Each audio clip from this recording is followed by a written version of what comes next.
میرے نبی پاک علیہ السلام سے پوچھا گیا مومن بزدل ہوتا ہے؟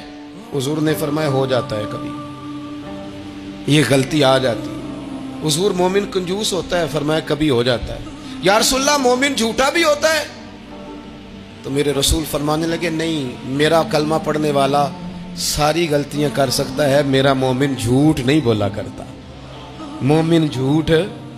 ابو سفیان کو کیسر روم نے، ہرکل نے اپنے دربار میں کھڑا کر کے کہا ابو سفیان ابھی کلمہ نہیں پڑھتے تھے، تمہارا کوئی رشتہ ہے نبی پاک سے جنہوں نے مجھے بھی خط لکھا ہے کہ مسلمان ہو جاؤ؟ کہنے لگے ہاں میں چچا ہوں رشتے میں۔ کہا وہ کیسے ہیں پیغمبر؟ تو ابو سفیان کہتے ہیں چونکہ میں مخالف تھا، میں نے وہ ساری باتیں کی جو ہم ان کے خلاف کرتے تھے۔ اس نے آخری بات پوچھی، اس نے کہا ابو سفیان یہ بتا کہ وہ جنہوں نے اعلان نبوت کیا ہے کیا کبھی انہوں نے جھوٹ بھی بولا ہے؟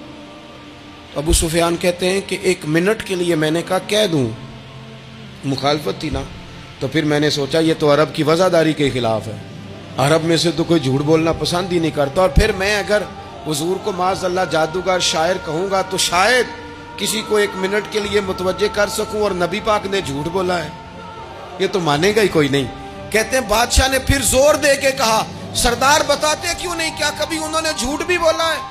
ابو سفیان کہتے ہیں میرے ہاتھ میں چھڑی تھی، میں نے زور سے زمین پہ ماری، میں نے کہا وہ میرے رشتے میں بھتیجے ہیں، میری سخت مخالفت ہے، میں ان کے خلاف میدانوں میں نکلتا ہوں، جنگیں لڑتا ہوں، کبھی وہ غالب آتے ہیں کبھی ہم آتے ہیں، لیکن میرے سامنے وہ پیدا ہوئے، میں نے ماں کی گود میں بھی دیکھا، دادا کے کندھوں پہ بھی دیکھا، چچا کے گھر میں بھی دیکھا، سیدہ خدیجہ الکبریٰ کا دولہا بنے بھی دیکھا، ان کی 4 بیٹیاں ان کی گود میں کھیلتے دیکھی، اعلان نبوت کرتے دیکھا، لوگوں کو مخالفت کرتے دیکھا، میرے سامنے ان کے مقدس بال سفید ہوئے، میرا اختلاف اپنی جگہ پر بادشاہ میں قسم اٹھا کے کہہ سکتا ہوں اس محبوب کی زبان سے جب بھی نکلا ہے حق اور سچ نکلا ہے۔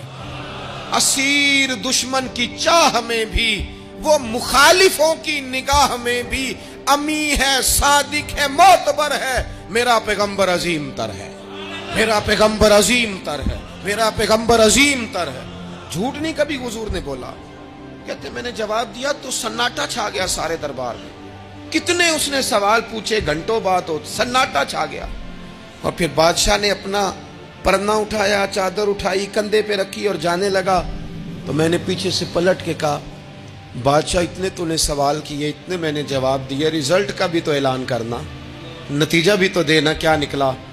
تو کہتے ہیں وہ جا رہا تھا، وہیں کھڑے کھڑے اس نے چہرہ میری طرف پھیرا اور کہنے لگا سردار نتیجہ تو نکل آیا ہے، رزلٹ تو نکل آیا۔ جس بندے نے کبھی بندوں سے جھوٹ نہیں بولا وہ یہ جھوٹ کیوں بولے گا کہ میں اللہ کا رسول بن کے آیا ہوں؟ نتیجہ تو نکل آیا، بات تو کلیئر ہو گئی، اب آگے کیا جانا ہے؟